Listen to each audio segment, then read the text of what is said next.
Batalha de Amara. A Batalha de Amara provou ser um ponto crucial na história da Guerra do Orfeum e a maior perda de vida confirmada em um único confronto dentro da memória viva no Segmentum Tempestus.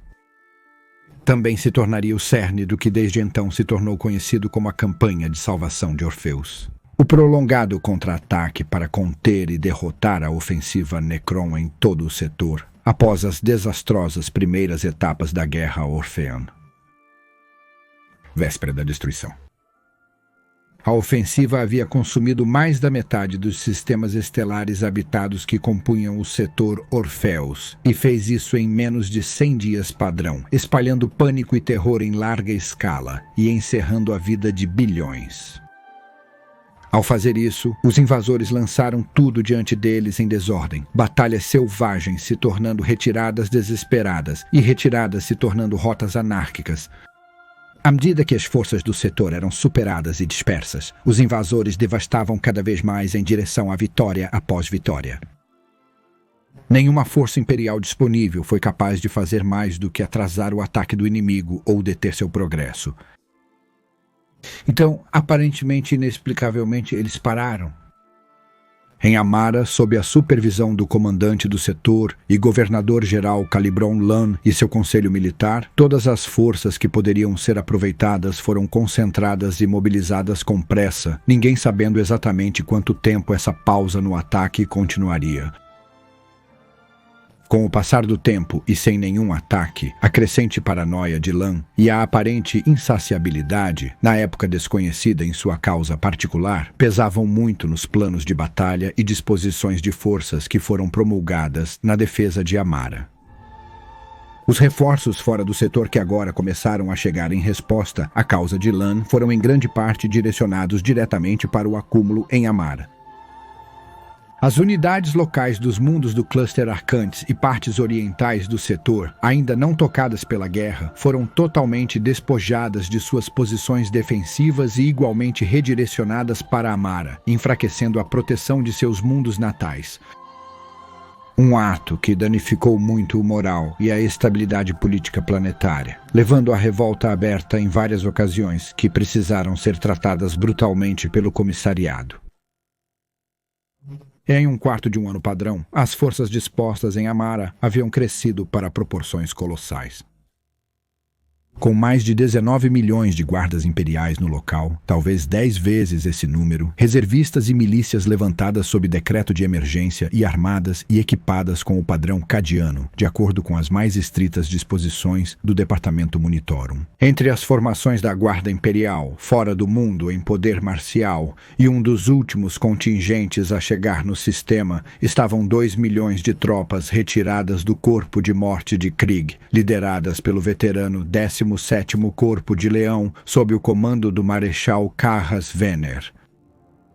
Além disso, vários capítulos de marines espaciais responderam ao chamado As Armas do Setor Orphean, incluindo a totalidade do capítulo dos Minotauros, cujos elementos de vanguarda agora varriam o setor Orfeus do Norte, ao lado de uma companhia do capítulo dos Marauders, que também foi implantada no sistema Amara, enquanto destacamentos dos capítulos Red Ceres e Nemesis eram conhecidos por estarem a caminho.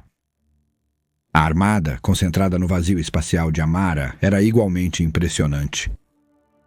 Composta por várias centenas de navios de escolta e mais de 60 cruzadores classificados em navios capitais da Marinha Imperial, incluindo vários encouraçados de grau primus e 4 barcaças de batalha dos marines espaciais, com o antigo e famoso Arica Dominus como seu navio capitânia. Raramente na história do Império tais forças avassaladoras foram vistas na defesa de apenas um único sistema estelar. À medida que o silêncio dos invasores se prolongava e o tempo passava, a pressa para defender Amara já não parecia tão urgente, e os pedidos de ação mais imediata para enfrentar as forças inimigas se tornaram comuns, mas Lan e seu conselho permaneceram firmes. Foi imposto um moratório absoluto em qualquer tentativa de contra-ataque nas regiões perdidas do espaço Orphean, ou mesmo conduzir reconhecimento em força para verificar se os sobreviventes imperiais ainda lutavam isolados e sozinhos, ou mesmo para aspirar movimentos e força inimiga. Um véu escuro cobria os mundos perdidos do setor, que Lan e seus confidentes relutavam em perturbar. A Batalha de Amara começou sem preâmbulo ou aviso. Nenhum augúrio de longo alcance previu a chegada de seus Necrons, e nenhum astropata ou vidente profetizou sua presença nas correntes do Império. Às 1.534.202 no horário local, um enorme fluxo gravitacional surgiu perto do sistema Amara. As ondas de choque provocaram a ejeção violenta de plasma e radiação solar para o espaço em uma série de grandes erupções solares. A fúria da estrela ferida foi tamanha que alcançou até a órbita do planeta mais interno do sistema, Auric, e incinerou tudo em seu lado diurno num instante. Em todo o sistema Amarar, redes de sensores e scanners ORSPEC foram cegados, o tráfego de Vox foi abafado e instrumentos desprotegidos tornaram-se inúteis no uivo eletromagnético da estrela atormentada. Tamanha foi a confusão e tumulto criados pelas repentinas tempestades solares que só foi percebido que o tão esperado ataque finalmente chegou quando a estação de batalha Sentinel-4, em órbita profunda ao redor de Amarar Prime, explodiu em uma bola em rápida expansão de vidro queimado e destroços derretidos. O exército Necron desencadeou sua fúria. A vasta frota de batalha imperial estacionada mais adiante, na ancoragem da frota de Laman e Amarar III, posicionada no que a sabedoria convencional ditava como a localização ótima para interceptar melhor as naves traduzidas para o sistema a partir do Warp, rapidamente trouxe sistemas de backup e agrimensores ópticos online para visualizar a destruição. Eles descobriram, para seu horror, a imagem de uma frota negra de navios desconhecidos silhuetados contra as agonias mortais ardentes da estação de batalha. As naves, viajando a velocidades quase impossíveis, estavam ao alcance de Amaral Prime em momentos, e não havia nada que pudesse ser feito para impedi-las, nem mesmo tempo para dar um aviso. O inimigo surgiu dentro das muralhas. Enquanto a frota elevava seus poderosos motores de seu ronco ocioso, um processo que levaria tempo que Amarar Prime mal podia se dar ao luxo, a Arraca Dominus e suas naves irmãs foram forçadas a assistir impotentes. Flashes de luz dourada e esmeralda cintilavam ao redor de Amarar, enquanto campos minados orbitais e plataformas de armas eram varridos pela lâmina de foice negra e formas semelhantes a lanças dos invasores alienígenas. Sistematicamente, Amaral Prime foi despojado das defesas que tanto sangue, tesouro e tempo haviam forjado, e Sentinel-2, depois Sentinel-1, cada uma estação de batalha com o poder de fogo de um esquadrão de cruzadores por direito próprio, foram explodidas em uma pira de destroços ardentes e deixadas para pendurar como presságios flamejantes no céu noturno de Amaral Prime. O mundo capital do setor Orfeus estava aberto para ataque. Quando as baterias de defesa orbital que protegiam suas altas cidades e os silos de mísseis escondidos sob seus mares cinzentos começaram a disparar loucamente para os céus acima, o inimigo já estava nos portões de Amras. Tempestades escuras e sobrenaturais ferviam nos céus acima, rasgadas por relâmpagos vívidos e corposantes, enquanto flashes estranhos de radiação pálida piscavam nas sombras entre as altas torres e túneis e passagens profundas abaixo do solo. Redes táticas de Vox, ainda atoladas em estática uivante e interferência, foram de repente inundadas com relatórios de ataques tanto do solo quanto do ar. Nas amplas praças cerimoniais da colmeia Kaloshin, um exército espectral de ferro enegrecido apareceu entre os golpes de relâmpago e estava avançando pelas ruas da cidade, massacrando tudo à sua frente. No aeroporto estelar Don Roth, enxames de insetos metálicos vorazes aos milhares irromperam dos túneis do eixo subterrâneo abaixo, devorando tudo em seu caminho e despedaçando os 2 ônibus espaciais e navios de guerra em suas rampas de dentro para fora. Em outro lugar, na alta cidade de Nova Vasburg, a maior das arcologias de Amaral Prime estava prestes a ser destruída do ar, enquanto as formas elegantes dos navios de ataque da classe Olhos do Destino e Manto da Noite caíam sobre ela dos céus devastados pela tempestade acima. A bomba de antimatéria liberada como esferas de contenção pretas sem luz pelos mantos da noite se estilhaçou ao entrar em contato com seus 4 alvos, rasgando-os no esquecimento e abrindo grandes feridas nas torres que foram tão minadas. Começaram a tombar e cair, trazendo carnificina incontável sobre as multidões presas dentro. Os complexos meio submersos da colmeia Tritonus também logo foram desfeitos. As defesas da cidade há muito dependiam de seu labirinto de passagens de inundação e subníveis para impedir e confundir qualquer atacante, mas descobriram que eram péssimas barricadas contra as coisas mortas pela máquina que vieram para eles. Criaturas que não precisavam respirar e para quem a escuridão era refúgio. Atacados por lúgubres latidos fúnebres que surgiam das águas negras, carregando legiões silenciosas de guerreiros esqueléticos metálicos e demônios com mãos de tesoura que saíam das sombras para assassinar. Logo, as cúpulas de ar e as estruturas coralíneas de Tritones também começaram a desmoronar. Ruas aquáticas ecoando com gritos dos moribundos.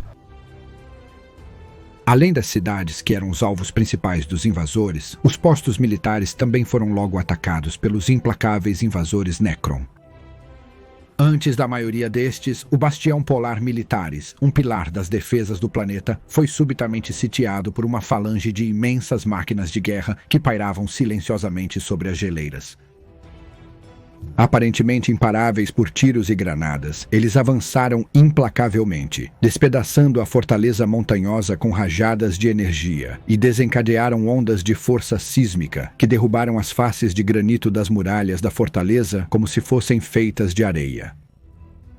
Os quilômetros de blocos de alojamentos pré-fabricados na Península Markovan, construídos para abrigar quase 1 milhão de guardas, foram simplesmente aniquilados da existência, com lâmpadas ardentes e feixes de luz descendo da órbita e deixando nada além de fina cinza branca e um pouco de vidro de sílica, onde antes um vasto exército se reunia para a guerra.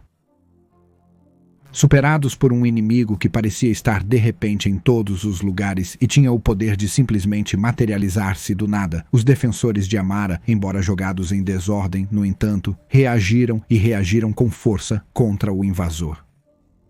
Em Kaloshin, as legiões massacrantes foram encontradas pelos tanques do 234 Batalhão Blindado de Tekan, que rapidamente aprenderam que até mesmo as pequenas armas dos invasores provaram ser letais para sua armadura mais pesada a curta distância. Sabendo que permanecer no campo de batalha significaria uma destruição rápida, os comandantes do batalhão, portanto, recuaram seus veículos para os amplos corredores onde poderiam esperar engajar seu alcance à frente. Em alguns lugares, quase congestionando a área entre as Habspires com Leman Russes alinhados em linhas escalonadas, tanques de artilharia Manticore e Basilisco atrás deles, fornecendo suporte de fogo de barragem. Ao primeiro sinal das fileiras não vivas dos guerreiros Necron se aproximando, os Tekarn abriram fogo em um bombardeio incessante de artilharia de longo alcance, através do qual nada poderia sobreviver.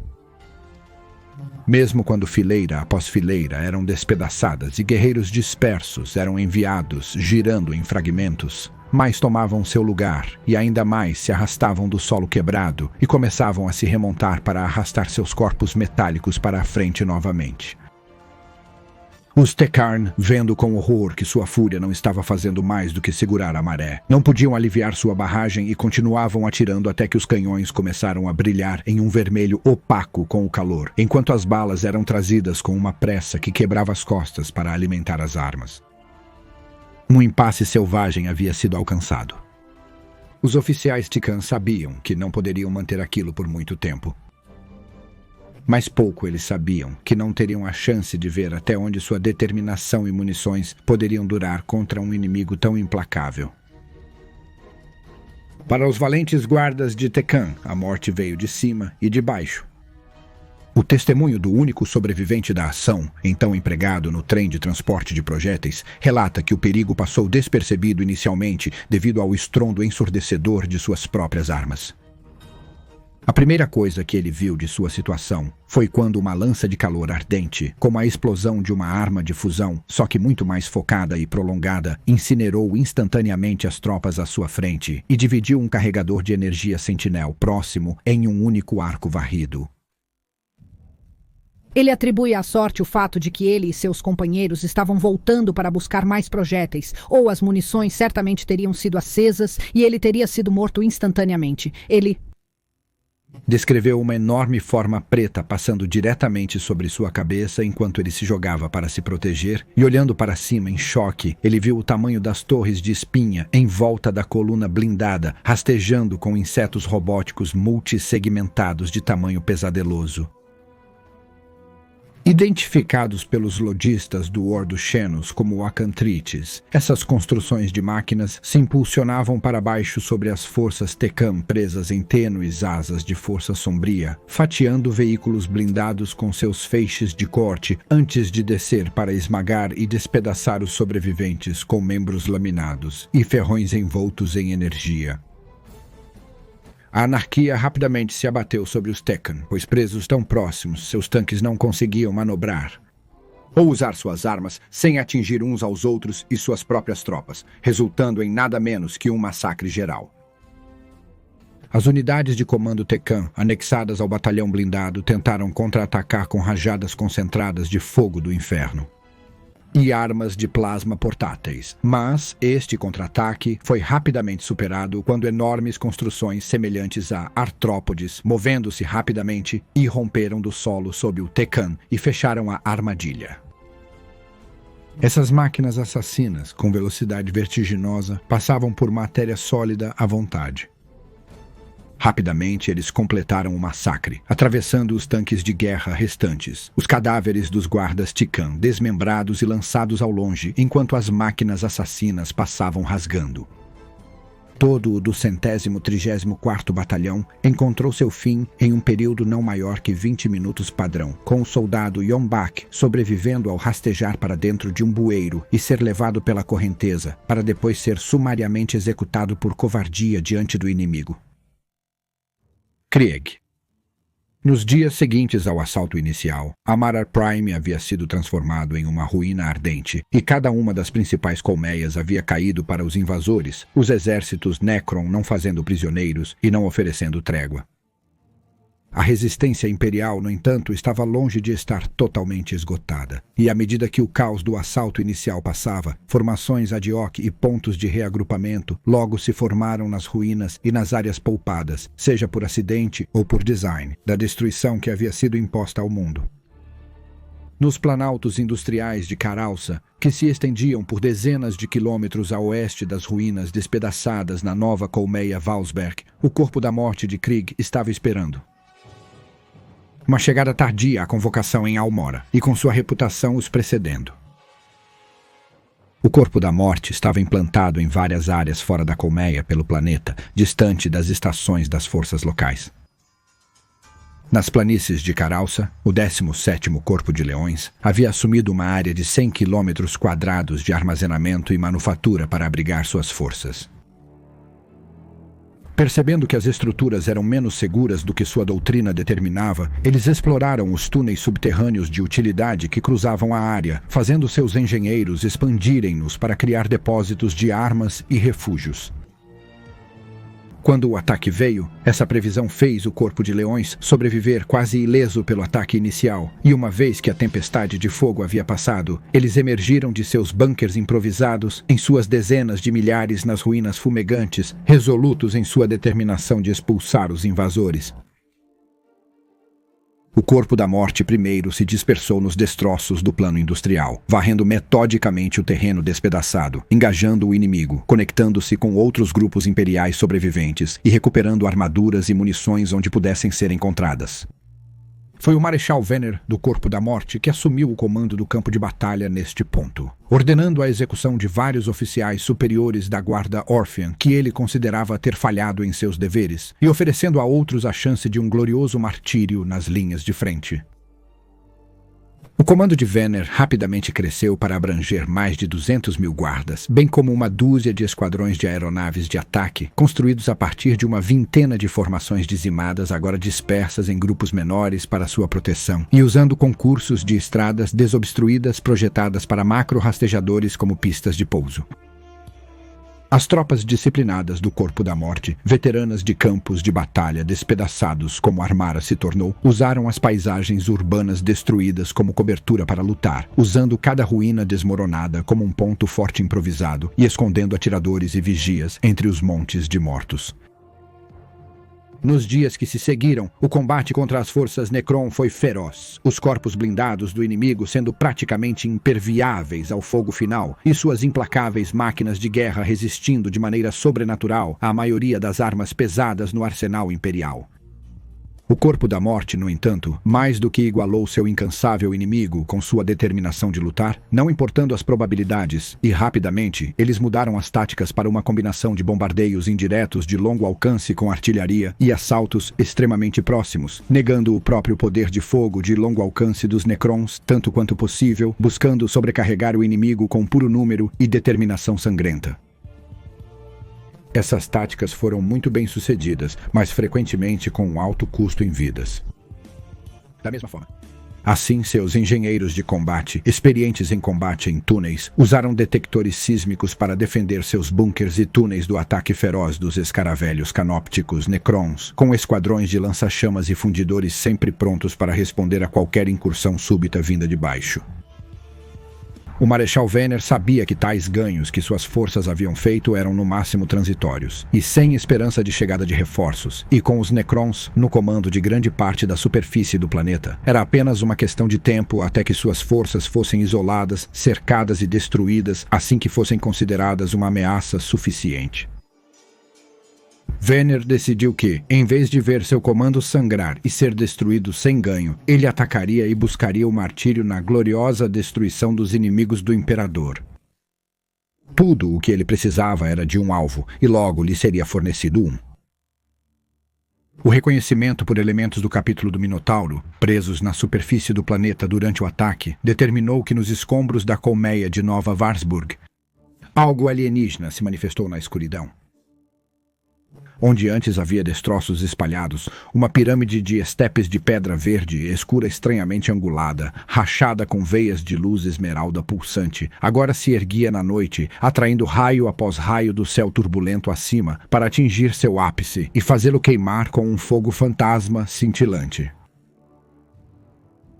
Ao redor desta pirâmide formaram-se cidadelas menores da mesma pedra maléfica, estas sendo cravejadas com posições de armas arcanas e estranhos baluartes conectados à estrutura principal por trincheiras angulares preenchidas com névoa brilhante. Ao redor do complexo da pirâmide, Necrons esqueléticos patrulhavam incansavelmente, enquanto hordas de escaravelhos e outros construtos arrastavam cadáveres e destroços para saciar a fome da pirâmide. Contra a fortaleza do inimigo, o Marechal Vener posicionou suas forças para o ataque, mesmo enquanto informações chegavam dos observadores avançados de estrelas alienígenas sendo vistas nas tempestades rasgadas acima da pirâmide, através das quais explosões de energia esmeralda surgiam do seu ápice com relatórios ensurdecedores. Os homens das brigadas de assalto do Corpo da Morte ajoelhavam-se em fileiras silenciosas entre os escombros e cinzas, esperando o chamado para a batalha, enquanto relâmpagos alienígenas piscavam na noite. Entre as ruínas onde o Corpo da Morte se reuniu e as defesas Necron, havia um terreno aberto de cerca de 1 quilômetro, totalmente devastado e queimado, marcando a zona mortal que teriam de cruzar para atingir seu alvo. Finalmente, o sinal foi dado, e o núcleo da morte se levantou em uníssono, avançando lentamente, ganhando ritmo constante ao deixar os escombros e entrar no terreno devastado. Os arcos curvos dos pilares de sentinela surgiram nas paredes das cidadelas e viraram para rastrear o exército avançante, arcos de poder cintilando nas estranhas ameias Necron. Então o massacre começou. Feixes uivantes de energia esmeralda explodiram grandes extensões de homens da existência, enquanto canhões Tesla cuspiam rajadas de relâmpagos que deixavam tudo o que tocavam em brasas ardentes.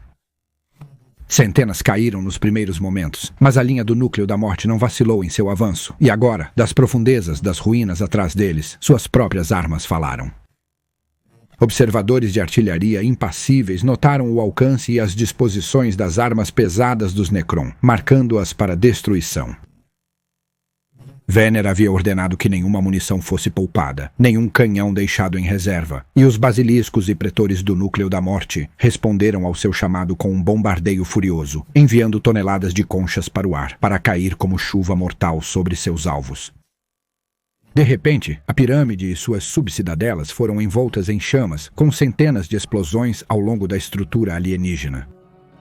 A pirâmide cintilou por um momento como uma miragem no horizonte antes de se solidificar novamente. Uma de suas torres obelisco periféricas foi fragmentada em uma corrente de relâmpagos arqueados. Logo, quando o bombardeio atingiu novamente, grandes pedaços de alvenaria preta foram arrancados da estrutura e um uivo sinistro cortou o campo de batalha, claramente audível mesmo sobre o estrondo do fogo de artilharia. O poder de fogo Necron foi rapidamente redirecionado para cima, varrendo os céus e explodindo os projéteis antes que eles pudessem atingir seu alvo. E no respiro, o corpo da morte pressionou sua vantagem, avançando enquanto as companhias de tanques de Venner, retidas até agora, rugiam adiante dos escombros a uma velocidade franca, através das linhas do corpo da morte, em direção ao seu objetivo. Quando as tropas imperiais estavam a poucas centenas de metros, o chão diante da cidadela explodiu, lançando mortais construções canópticas sobre o corpo da morte que se aproximava. Os enormes corpos articulados dos Stalkers se ergueram e rasgaram as linhas, enquanto centenas de escaravelhos menores derrubavam homens, arrancando a carne de seus ossos. Eles foram recebidos com baioneta, pistola de flash, lança-chamas e granada de fragmentação. O corpo da morte fluiu como uma maré ao redor das máquinas de matar, quando os tanques entraram no alcance e atiraram nos guerreiros Necron cambaleantes que saíam das cidadelas. Na ala esquerda, um esquadrão de tanques de plasma Macarius Omega desencadeou explosões como mini-sóis em direção aos pilares defensivos, indiferentes ao superaquecimento de seu canhão em sua determinação de despojar a cidadela de suas defesas. Ainda à direita, transportadores centauros avançaram através de uma tempestade de fogo de Gorse que explodiu dezenas deles em estilhaços para implantar seus lançadores quádruplos o mais próximo possível do inimigo. Milhares caíram, tanques explodiram em chamas e uma tempestade de projéteis foi lançada contra uma pirâmide negra que começou a quebrar e rachar, fumaça se espalhando e relâmpagos actínicos brincando doentios em sua superfície fragmentada. Nas linhas imperiais, as companhias de tropas deixadas para trás para defender a posição da artilharia se viram em uma batalha desesperada para afastar chamas retorcidas com mãos de lâminas que vinham para eles das sombras, assim como as naves de ataque Necron gritavam dos céus para metralhá-los até o esquecimento.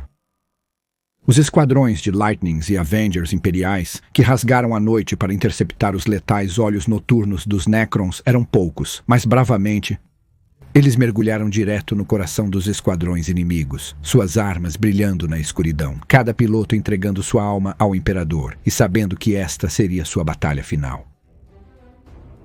A sorte estava lançada, a batalha estava em equilíbrio e não havia como recuar. Já dezenas de milhares jaziam mortos na planície devastada à sua frente, mas Venner não hesitou em ordenar a segunda onda. Erguendo sua espada no alto e liderando pessoalmente o ataque pelo terreno mortal. O Núcleo da Morte preencheu o campo de batalha como uma maré viva de aço e fogo, e esmagou e derrubou os perseguidores corruptos restantes que bloqueavam seu caminho, pisoteando os escaravelhos espalhados na terra. O Núcleo da Morte atingiu as cidadelas externas do complexo da pirâmide, no momento em que seu fogo de artilharia começou a falhar. Porém, para os Necrons já era tarde. O inimigo já os alcançava. Os soldados humanos se amontoavam como formigas nas fortificações alienígenas. Cercados, os guerreiros Necron foram abatidos em um fogo cruzado assassino, e as criaturas de máquina foram recuadas e destruídas uma a uma. Para cada Krieg que os Necrons abatiam, uma dúzia mais surgia em seu lugar. Cargas de arrombamento foram colocadas em toda a estrutura, e bombas de fusão lançadas em condutos inimigos e rachaduras na edificação blindada. A violenta detonação da Pirâmide Negra cegou espectadores a 5 quilômetros de distância e esculpiu uma cratera branca de cinzas no deserto, que era muito visível para as embarcações em órbita acima do mundo devastado pela batalha. Em outros locais, os defensores imperiais também obtiveram algum êxito. Resistindo, se não repelindo os invasores, a invasão Necron havia sido mortalmente eficaz. As 3 principais cidades altas estavam em ruínas e o principal porto estelar do planeta estava invadido. Suas principais bases de defesa estavam em ruínas. O número de mortos havia subido para bilhões e Amarar Prime ardia em chamas. O Minotauro e o Ceifador. Com sua carga letal enviada à superfície e a conquista do planeta bem encaminhada, a frota Necron voltou sua atenção novamente para o espaço interplanetário, deixando Amarar Prime coberto por tempestades negras ferventes e Riven com os rastros flamejantes de destroços reentrando em sua atmosfera em seu rastro. A armada imperial posicionada contra eles, agora disposta em uma vasta formação em Echelon e em plena queima em direção ao sistema interno, detectou seu movimento e seus capitães amaldiçoaram momentaneamente, acreditando que os invasores fugiriam diante do cataclísmico poder reunido da armada, deixando-os sem chance de vingar sua falha em impedir que a frota negra causasse a morte de tantos na superfície do planeta. Eles estavam errados. As naves Necron, virando com uma graça quase desprezível, formaram-se em uma perfeita formação de ataque em forma de crescente e se fixaram em uma trajetória direta de interceptação com o coração da armada imperial, exibindo uma aceleração sobrenatural repentina inigualável por qualquer nave humana. Na ponte de comando do encouraçado da classe Apocalipse, Arachdominus, o grande almirante Georg Caru, comandante cavaleiro da frota de batalha Orfeus, observava as holosferas à sua frente, mostrando o inimigo que avançava com grande apreensão. Embora seu desejo de vingar as perdas que sua frota sofreu nos últimos meses e o insulto ao mundo que ele havia jurado solenemente proteger, ao contrário de muitos daqueles sob seu comando, ele não deixaria sua ira cegá-lo. O poder de fogo da frota à sua disposição era de uma ordem de grandeza inimaginável e mais do que capaz de despedaçar mundos inteiros apenas com a força bruta, um fator que ele acreditava que seu inimigo estava mais do que ciente.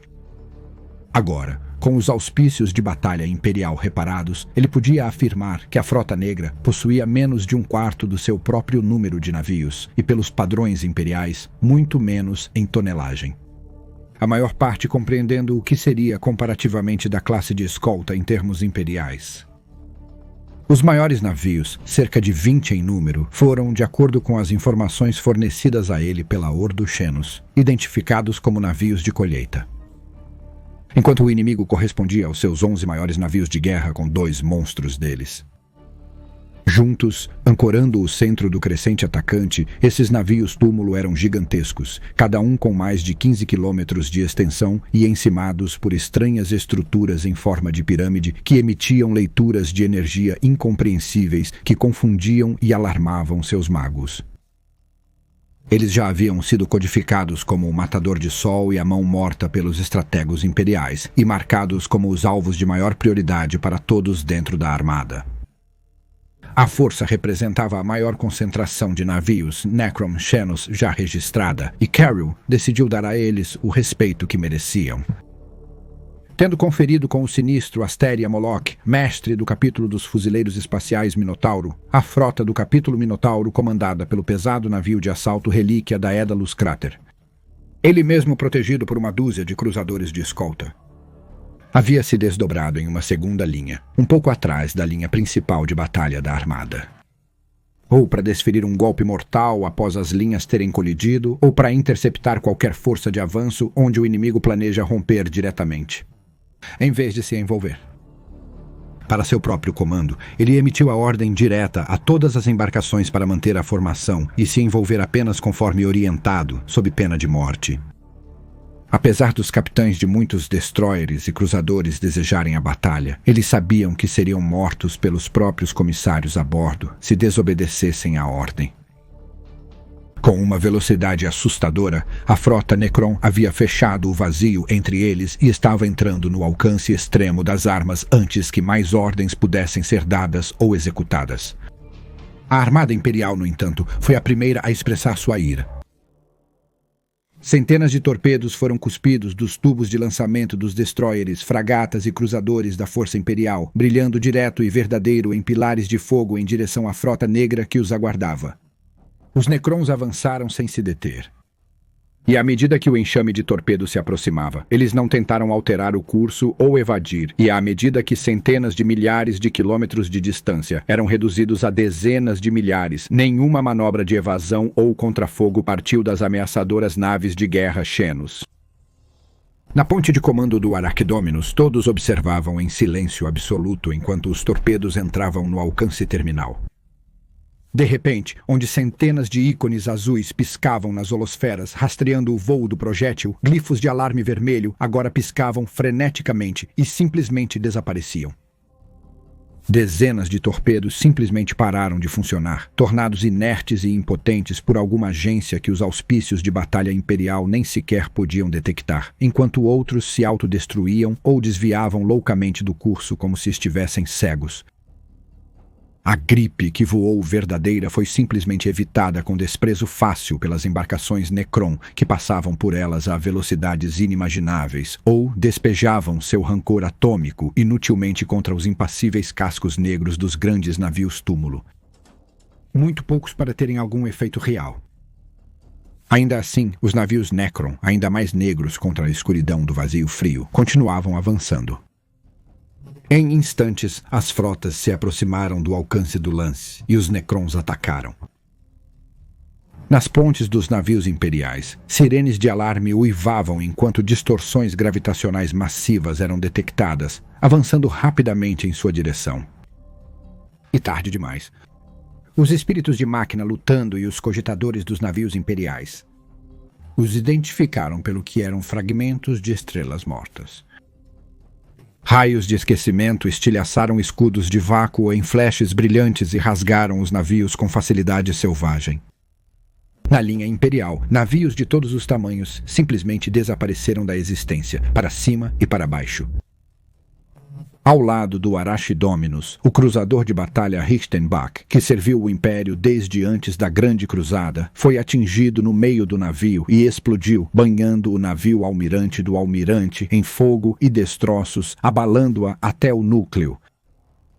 Apesar do tumulto ao seu redor, Karu emitiu as ordens para a armada virar de lado e atirar à vontade, e o espaço vazio que se fechava entre as duas frotas se tornou uma tempestade cegante de feixes de lança ardentes e fogo de plasma, projéteis de macrocanhão e mísseis rugindo, enquanto os Necrons respondiam com uma fúria toda própria, enquanto explosões de luz âmbar e esmeralda cintilavam para fragmentar cascos e arrancar decks. As duas frotas se interpenetraram e se separaram, dilacerando-se impiedosamente enquanto passavam, e Carol assistiu, horrorizado, enquanto uma esfera vazia resolvia os detalhes caóticos da batalha, em algum semblante de ordem. As listas de baixas piscavam nela como estranhas runas de Cante Mechanicus, que só um olho treinado e aumentado poderia interpretar com tal velocidade. Totalmente. 1/4 de seus navios já estava registrado como destruído ou incapacitado, comparado a tão poucos do inimigo, tão poucos mesmo. O horror se acumulava para o almirante, enquanto a frota Necron, tendo voado para além, parou sua inércia e voltou ao seu curso, vindo direto de volta aos navios imperiais por trás.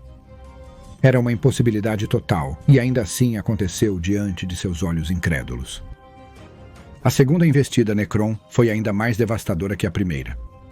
Os navios imperiais foram surpreendidos por trás em seus arcos traseiros vulneráveis. Pontos cegos gerados por suas próprias chamas secas. Cambaleando devido a danos de batalha, eram presas fáceis. E dezenas morreram antes que percebessem o perigo. Ou ouviram a ordem de emergência de Carol. Para quebrar a formação, o encouraçado da classe Retribution, Talismã da Graça, foi pego entre o matador de sóis e cortado ao meio por seus raios de Gorse, enquanto o cruzador pesado Mendicatus foi despedaçado impiedosamente por um bando de Raiders Necron como um animal de rebanho ferido preso entre feras predadoras. A linha de batalha da armada rapidamente se fraturou e se desfez, navios brilhando e explodindo como estrelas na escuridão. Os sobreviventes agora se debatendo em vão com fogo de bordo e de bateria, ou derramando caças e bombardeiros no vazio, muitas vezes para serem despedaçados pelas salvas defensivas disparadas por seus próprios irmãos. A própria Arica Dominus virou o mais próximo que sua experiente tripulação poderia conceder e pegou um navio de colheita de lado, o casco preto ondulando como água e finalmente falhando diante da fúria de energia despejada nele. O navio de colheita detonou com um flash de luz verde pálida, deixando-o nada em seu rastro. Mas os rugidos de triunfo na ponte do navio almirante foram breves, pois o venerável navio de guerra foi novamente abalado quando uma tríade de Raiders Necron passou ao seu lado. Com escudos vazios abaixados, os navios Dirge martelaram-na de proa a popa, destruindo suas baterias de lança de estibordo e incendiando seu convés do motor principal. Incontrolável, o Arachdominus cambaleou na escuridão, arrastando consigo os corpos da tripulação e o ar congelado enquanto caía. Através da carnificina, os navios Necron giraram e caíram como aves de rapina na festa. Os dois grandes navios túmulo deslizaram majestosamente e inviolados através do coração da tempestade, aniquilando tudo que se aproximava, enquanto os pilotos e tripulantes de embarcações menores que se aproximavam enlouqueciam de medo ou descobriam que seus navios se tornaram frias tumbas para eles, com sua energia se esvaindo até nada. A frota do capítulo dos Minotauros mergulhou de cabeça nessa sangrenta confusão. Tendo observado a batalha em sua própria holosfera, Asterion Moloch, o sombrio mestre dos Minotauros, rapidamente percebeu que enfrentar os navios Necron com seu poder de fogo superior, manobrabilidade e alcance era uma loucura suicida, e em vez disso, emitiu ordens para um assalto próximo sem quartel ou reserva de força. Seu alvo seria a Mão Morta, que o ânimos da máquina de seu próprio antigo navio de assalto discerniu ter sido a primeira embarcação a deixar a órbita da atingida Amara e a primeira a disparar contra a frota. Isso Moloch sabia em seu coração de guerreiro ser o mestre do inimigo, seu navio principal, o trono de seu comandante, e era isso que os Minotauros pretendiam destruir. Adotando uma formação de ataque em forma de cabeça de touro, com a cratera Daedalus como o crânio, as 3 barcaças de batalha do capítulo na mandíbula e seus 8 cruzadores de ataque nos chifres. A frota do capítulo se chocou no coração da batalha, motores a toda velocidade e fogo retido até o último momento. Os navios de guerra do capítulo desencadearam uma saraivada de seus canhões de bombardeio e baterias de plasma, sem se importar com o que estivesse em seu caminho. Um navio imperial atingido entre eles e seu objetivo foi destruído, assim como os invasores Necron esmagados na investida da frota rumo à Mão Morta. 2 navios de colheita Necron abriram fogo contra as naves espaciais marinhas que avançavam. A barca de batalha Filha das Tempestades, outrora o orgulho da frota do capítulo Lamenta e tomada como prêmio durante a Guerra de Badab, foi despedaçada e caiu da formação, toda a sua seção de força blindada se desintegrando no fogo cruzado Necron. Mas os Minotauros não recuaram. Mesmo quando as armas da Mão Morta falaram e estilhaçaram o casco de bombordo do Fidelitas Lambda, enviando um trio de cruzadores de ataque para o esquecimento flamejante. Torpedos de abordagem, navios de guerra e arietes de assalto sem estojo foram lançados da frota do Minotauro, colidindo com o casco da Mão Morta e seus escoltas próximos. Os navios atrás deles ainda disparavam sem remorso contra a presa, esperando abrir fendas no casco para os invasores explorarem. Uma dúzia de naves de assalto conseguiu perfurar a pele do casco da nave capitânia Necron e encontrou dentro uma casa de carnificina de ar estagnado, corredores escurecidos e sepulcros alienígenas negros. Motores malevolentes de escaravelhos estavam por toda parte, e máquinas espectrais atravessavam paredes para atacar os invasores, como anticorpos contra um vírus em um corpo vivo. Os Minotauros implacáveis e incansáveis continuaram lutando, batalhando e sangrando por cada centímetro de terreno, pois cada curva do corredor trazia novos inimigos surgindo das trevas. Um a um, os marines espaciais caíram, suas armaduras enegrecidas e queimadas pelos raios de Gorse, corpos perfurados e dilacerados pelas garras fantasma dos defensores da nave túmulo, até que apenas um esquadrão restou. O esquadrão exterminador Extalion, marcado por explosões e ensanguentado, finalmente conseguiu entrar na vasta câmara central da nave túmulo, um espaço frio e assombrado com quase 1 quilômetro de extensão, que ficava sob a pirâmide negra que coroava a nave túmulo. Aqui, entre as névoas frias e círculos de estranhos obeliscos no centro de fileiras de sarcófagos sussurrantes, envoltos em luz fantasmagórica de cor possante, surgiu um grande palco, onde estava o terrível senhor dos Necrons, em um manto envolvente de pura escuridão. Seria a última visão que os guerreiros do Esquadrão Ixalian veriam, pois uma falange de pretorianos Necron surgiu das névoas sombrias e os massacrou por sua transgressão. Mas seria o suficiente. O sinal havia sido enviado. Todos, exceto perto o suficiente agora para colidir com a nave túmulo, a cratera da Aedalus, gravemente ferida e com marcas de danos marcando sua densa armadura, abriu fogo com seu canhão de bombardeio a queima-roupa. Ao mirar nas soluções identificadas pelo Esquadrão Ixalian abaixo, a saraivada de macroconchas rompeu o casco da mão morta, expondo a câmara do cofre ao espaço aberto em um vórtice gritante de descompressão. A mão morta recuou como um animal ferido, um vasto arco de sua superestrutura em crescente, atingindo a cratera de Dédalo com um golpe de raspão e enviando o navio de assalto Relíquia girando com o impacto. O dano, no entanto, estava feito. A casca contínua dentro do navio túmulo, de outra forma impenetrável ao Auspex ou solução de alvo, estava quebrada, e naquele instante os antigos motores de teletransporte da cratera de Dédalo dispararam e entregaram sua carga sinistra. Quando a onda de choque do teletransporte se dissipou, Asteria Moloch e sua guarda de 30 veteranos em armaduras Terminator, junto a 2 Dreadnoughts do capítulo, enfrentaram o vendaval negro da atmosfera e confrontaram o senhor do exército Necron. Entre eles não houve preâmbulo, nem saudação de guerreiro ou declaração de desafio ou intenção. Moloch ergueu sua lança negra e desencadeou uma explosão contra a figura sinistra em seu trono desafiador.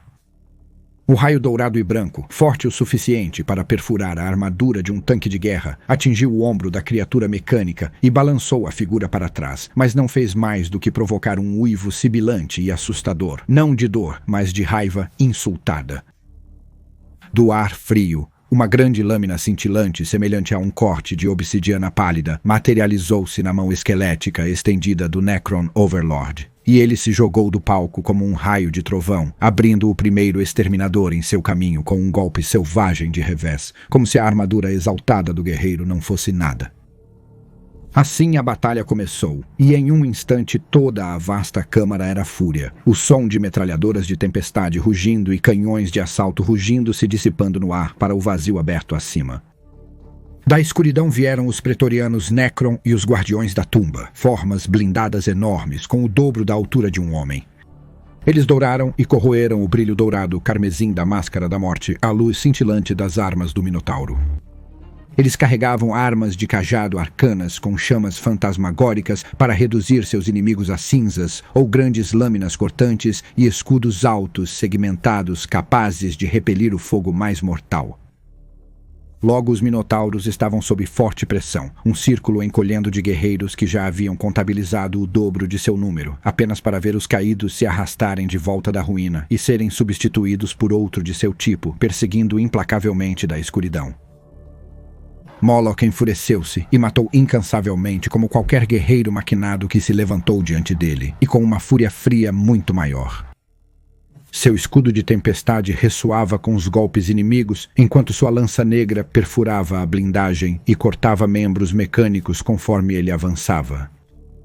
O Senhor das Trevas matou terminadores em seu caminho até o mestre do capítulo do Minotauro, deixando-os rasgados e cortados, até que a nave túmulo sacudiu com um golpe e começou a inclinar-se, com o campo de gravidade artificial ondulando e dobrando. O Senhor Supremo Necron foi jogado sem cerimônia de joelhos, e pairando ali acima dele estava o antigo Geryon, o grande punho do desprezado Dreadnought, levantado para atacar o campo de energia letal que o envolvia, agitando-se silenciosamente no cofre agora sem ar. O golpe de martelo do Dreadnought foi bloqueado pela lâmina do ceifador e seu antebraço explodiu em chamas e estilhaços. A nave túmulo inclinou-se ainda mais, e Geryon cambaleou e vacilou, os enormes pés blindados do Dreadnought deslizando e perdendo a aderência. O soberano saltou sem ossos do chão e atacou Gerion com sua grande lâmina em uma rápida série de golpes com as duas mãos, enviando cerâmica estilhaçada e chuveiros de faíscas jorrando do Dreadnought ferido. Gerion caiu, com um atuador de joelho cortado, sangue salobro e fluidos amnióticos prateados vazando de sua armadura. O soberano se levantou para dar o golpe final e a lança negra o encontrou. Morlock socou a antiga arma relíquia limpa através das costas do soberano, e ela explodiu do glifo Ankh que estava emblasonado no peito do Necron, envolto em chamas pálidas e relâmpagos âmbar. Transfixado, o soberano se contorceu sob a lança, sua máscara de morte jogada para trás como em um grito silencioso.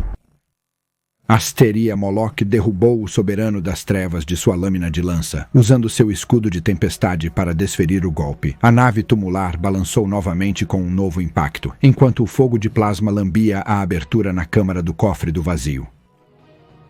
Por instinto de guerreiro adquirido em inúmeras batalhas, Moloch reagiu antes que sua mente detectasse a lâmina ceifadora descendo, erguendo seu escudo de tempestade enquanto a espada do soberano das trevas caía.